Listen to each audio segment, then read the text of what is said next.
Assalamualaikum warahmatullahi wabarakatuh. Selamat sore ya. Selamat menikmati kopi ya. Cuman saat ini saya tidak ngopi ini karena sedikit ada gangguan di pinggang saya ya. Mungkin karena bengkel seringkali lupa untuk minum air putih ya. Kopinya kuat tapi air putihnya yang kurang. Ya, kita langsung saja. Dulu pernah saya share di Facebook untuk permasalahan Bitstreet 2020 yang SEU mati ya. Sebelum kita masuk ke trouble-nya, tidak ada salahnya ini sedikit saya kasih tutorial untuk jalur kunci kontak sistem kelistrikan dan sistem injeksinya ya. Yang pertama-tama wajib kita cek adalah tegangan baterai ya. Ini saya menggunakan test pen LED. Adapun peralatan yang harus kita butuhkan adalah apometer dan jarum pentul ya. Jadi untuk Bitstreet 2020 ini memang sedikit ada perbedaan untuk generasi sebelumnya.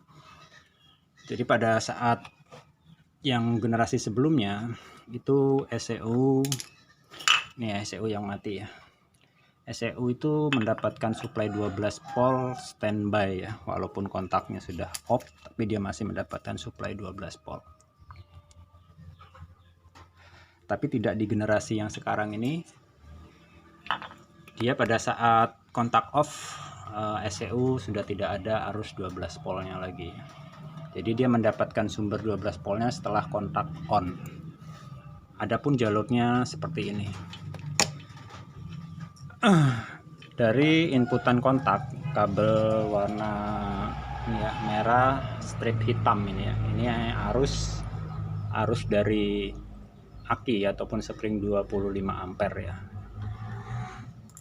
Ini pada saat belum dikunci kontak on saja dia sudah keluar ya, keluar 12 volt ya. Nah, jadi ini langsung dari aki ya. Jadi pada saat dia belum dikontak on, ini output dari kontaknya pun belum keluar, ataupun sistem injeksinya ini juga belum keluar.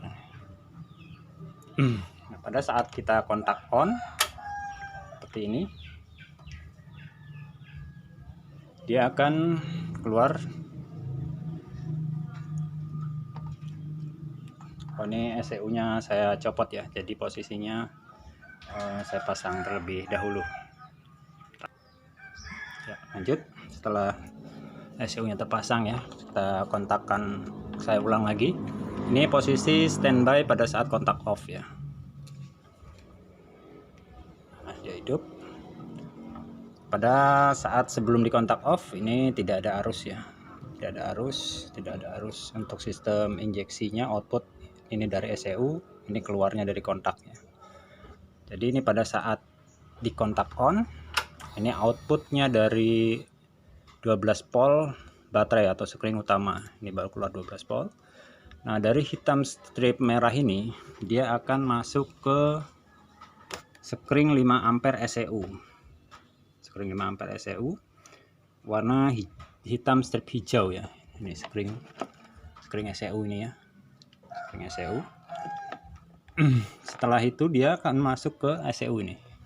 Ini inputnya ke SEU ini. Input SEU hitam strip hijau ya. Nanti setelah dari SEU dia akan keluar hitam strip hijau. Kalau yang dulu warnanya merah strip putih dan keluarnya merah strip hitam, tapi sekarang masuknya hitam strip hijau, keluarnya pun hitam strip hijau. Nah, hitam strip hijau ini nanti akan masuk ke kontak kembali seperti ini.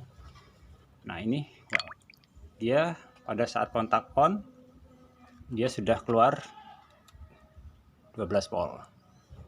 Nah, setelah kontak on ini dia akan masuk lagi dari output kontak ini ya, seperti ini, warna hitam. Dia akan masuk ke relay kaki 4. Nih, relay kaki 4 hitam ya,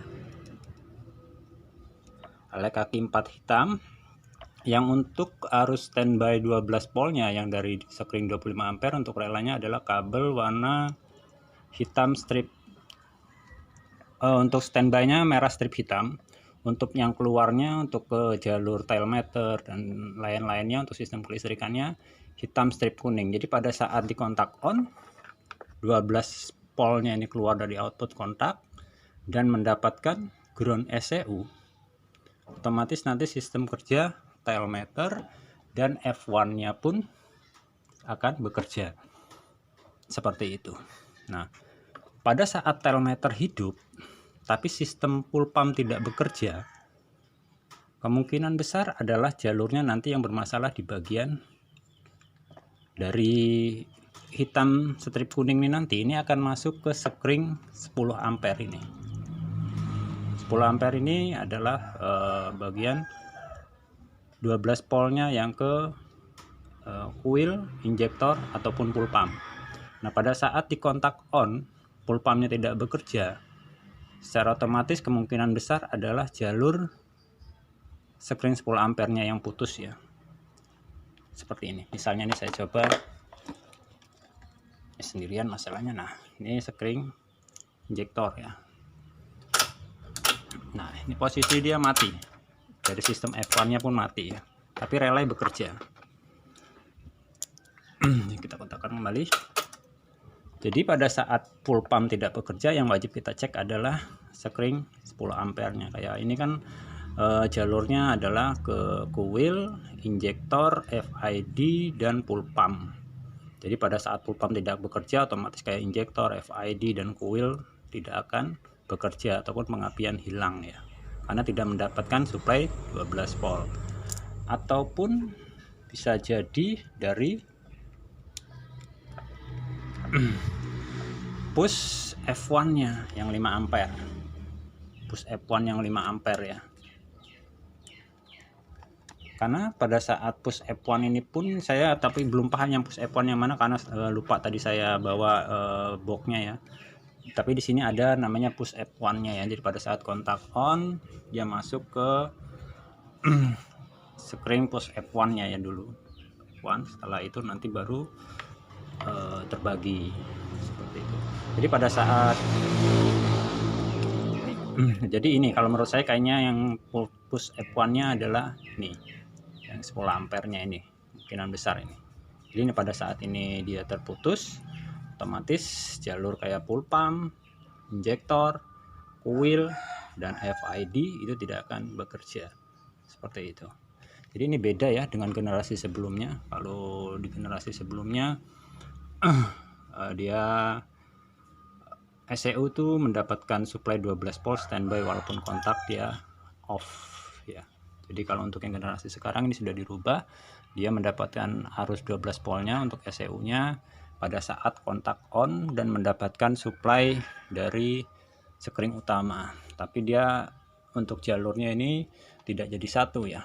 Ini dipisah ya, seperti ini seperti ini. Jadi ini tidak boleh dijadikan satu. Tidak boleh dijadikan satu karena dia terpisah untuk jalur F1 dan kelistrikannya. Jadi pada saat dia kontak on, outputnya ini tadi masuk ke sekring ECU, sekring ECU masuk ke ECU sini tadi.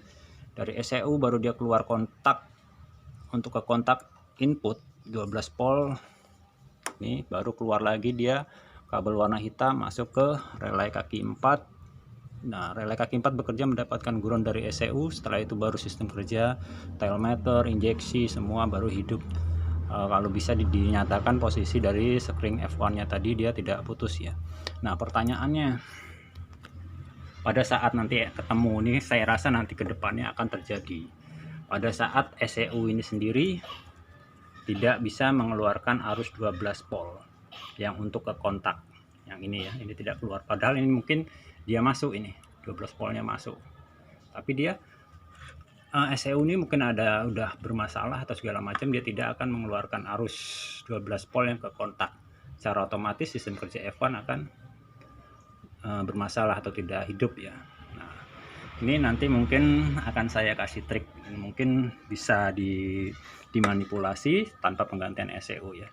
Ini nanti mungkin untuk masalah ini saya buatkan videonya lagi dan caranya pada saat ECU tidak mengeluarkan arus 12 volt ke kontak seperti itu. Padahal kayak waktu kita cek jalurnya dari output kontaknya ini masuk, cuman dia tidak bisa output dari 25 voltnya masuk ya, 25 maksud saya salah, 12 volt yang dari 25 ampernya masuk ke sekring ECU nya pun dia masuk 12 volt, tapi dia tidak dari sini ke ECU juga masuk, ada arusnya, cuman dia tidak bisa mengeluarkan arus sini ke kontak.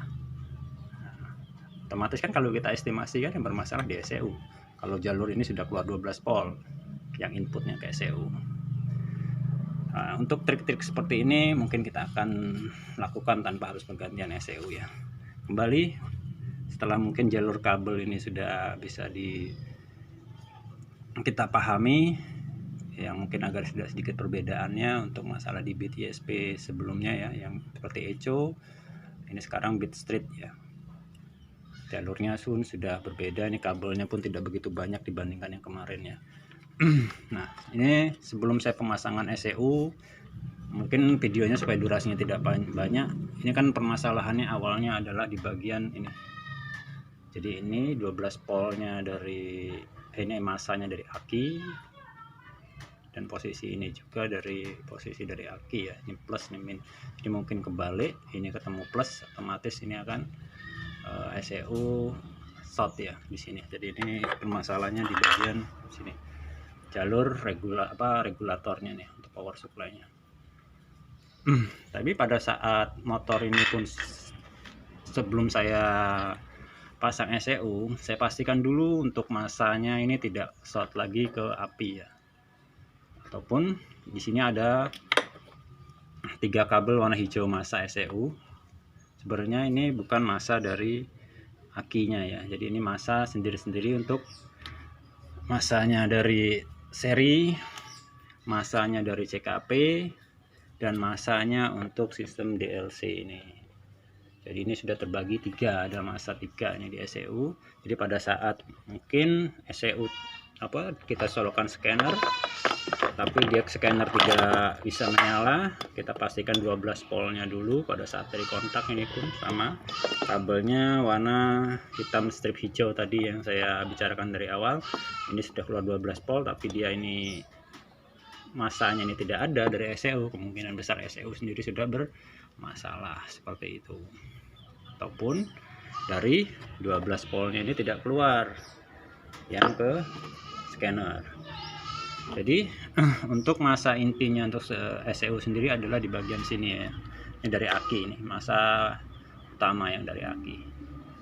Jadi ini ketemu sini juga bisa sama saja untuk sasis. Ataupun ini tidak saya cek ya, karena sudah saya cek sebelumnya menggunakan AVO ya. Untuk dari resistansinya kita cek resistansi satu-satu. Jadi untuk saya kembali terangkan lagi, untuk masanya ini ada 3 kabel. Saya push dulu ya, saya push coba.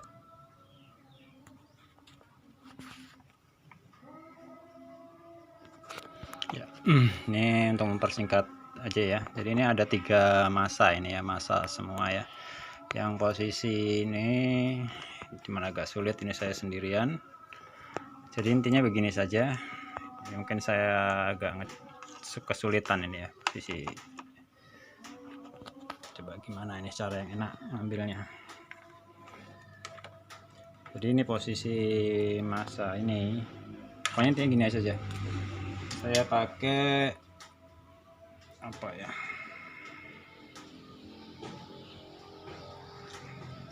sulit juga, keterangan saja. Jadi untuk masanya ini yang posisi ini ke DLC ya, DLC yang coba nanti saya pastikan.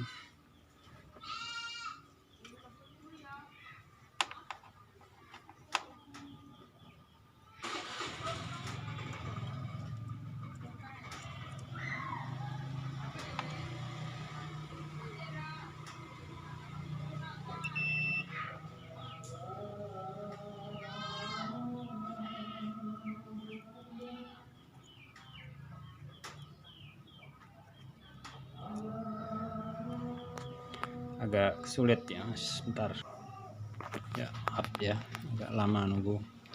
Jadi ini posisinya ini, kalau ini untuk masa seri ya. Nah, kedengaran ya, ini masa seri.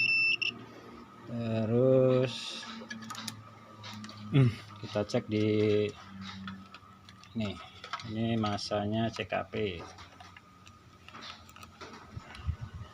masa CKP mana tadi.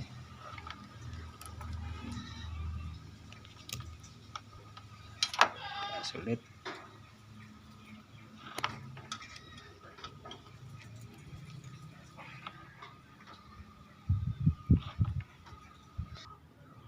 Ya, ini mungkin saya jepit-jepit dulu ya, karena nggak ada yang megangin. Nah, ini untuk masa CKP nya. Berarti yang terakhir adalah ini ya, posisi untuk masa di DLC ya, DLC. Jadi yang untuk masa DLC ini ya, ini yang tengah ini ya. Jadi ada 3 masa ini, dia ini bukan masa SCU ya. Jadi yang masa SCU nya dia dari langsung power supply ini aki ini tadi yang hijau yang besar ini langsung ke aki seperti itu, ataupun ke masa ini. Jadi untuk sudah saya cek semuanya, tidak ada yang short ke bagian pengapian. Jadi ini ECU sudah berani saya pasang ya. Kita pasang lebih dulu ECU nya ya. Ini walaupun motor hanya kasusnya di bagian ECU nya mati, cuman tadi sudah saya lakukan pembersihan ini total body ya. Ini pun tadi motor awalnya sulit sekali langsam dan tenaganya pun tidak ada. Entah ini faktor dari karena pemasangan aki terbalik yang akhirnya koil ini pun melemah di akhirnya. Jadi kasus di motor ini pun penggantian ECU dan koilnya. Apa memang koilnya ini dari awalnya sudah melemah, ataupun faktor terbaliknya pemasangan dari power supply-nya ya. Adapun sedikit perbedaannya di sini, tadi saya buka ini idle screw ya. Idle screw-nya ini sekalian saja videonya saya buat durasi yang agak panjang untuk memahami lagi dari motor Beat ESP generasi ketiga ini, mungkin agak sedikit banyak perbedaannya dari idle screw.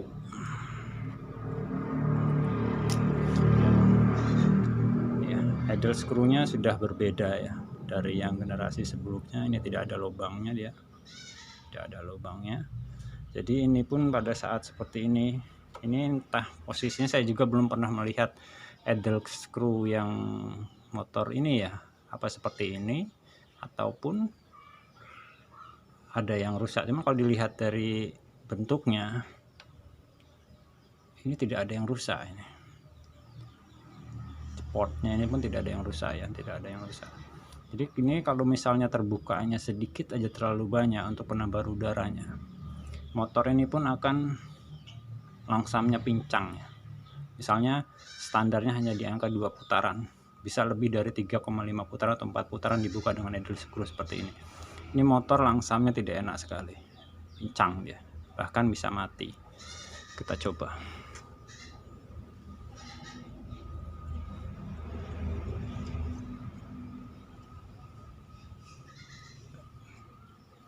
Ini kita tutup full terlebih dahulu. Ini jeratnya juga beda ya sama yang lama ya, sama yang generasi sebelumnya. Jadi ini pada saat idle screw-nya rusak, nanti akan kesulitan lagi untuk mencari alatnya ini. Kalau pakai yang lama tidak bisa. Kita tutup sampai rapat terlebih dahulu. Nah seperti ini, baru kita putar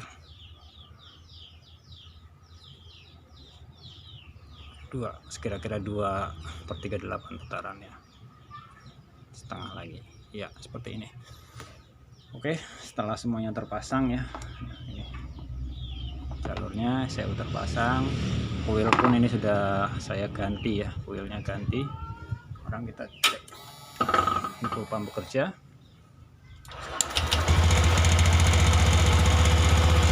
Ya, motor sekarang posisi normal.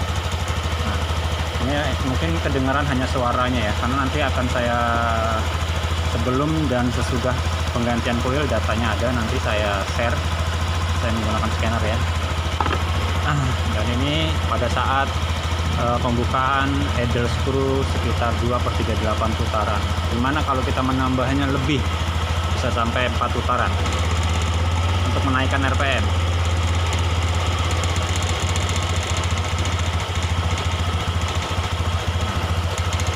Ini dia langsamnya pincang ya, karena terlalu banyaknya udara masuk ya, ataupun adanya kebocoran udara yang masuk ke ruang bakar melalui idle screw ya.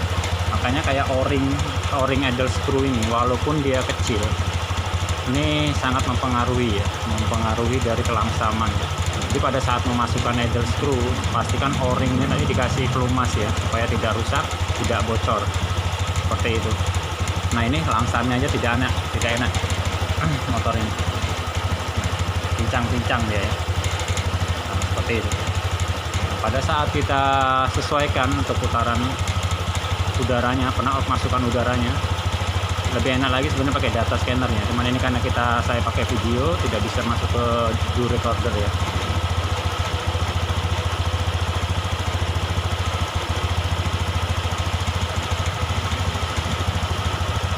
Seperti ini. Mungkin hanya kira-kira saja, mungkin nanti lebih tepatnya kita menggunakan scanner. Ini kemungkinan besar motor ini pun kalau dibuat di angka RPM 1700-an atau 1800 sebelumnya kayak ISP ya, ini kurang enak langsamnya. Kemungkinan besar ini hanya dibuat setelan di angka 1500-1600. Jadi untuk masalah kasusnya Beat Street dengan permasalahan ECU rusak, dengan kasusnya pemasangan baterai terbalik, ini saya anggap selesai. Mudah-mudahan untuk sel trouble saya kali ini, mulai dari output dan inputnya kontak ke sistem ECU, dan untuk kasusnya Beat Street ini sendiri mungkin bisa dipahami ataupun bisa membantu ya untuk teman-teman yang lainnya. Nanti untuk data streamnya, untuk data di motor injeksinya, data scanner akan saya edit di video ini. Nanti saya langsungkan sebelum penggantian kuil dan sesudah penggantian kuil. Jadi cukup sekian untuk kasusnya Beat Street, saya anggap selesai. Assalamualaikum warahmatullahi wabarakatuh. Jangan lupa subscribe, like, dan komennya ya di channel YouTube saya, Samsul Jaya Motor. Sekian, terima kasih.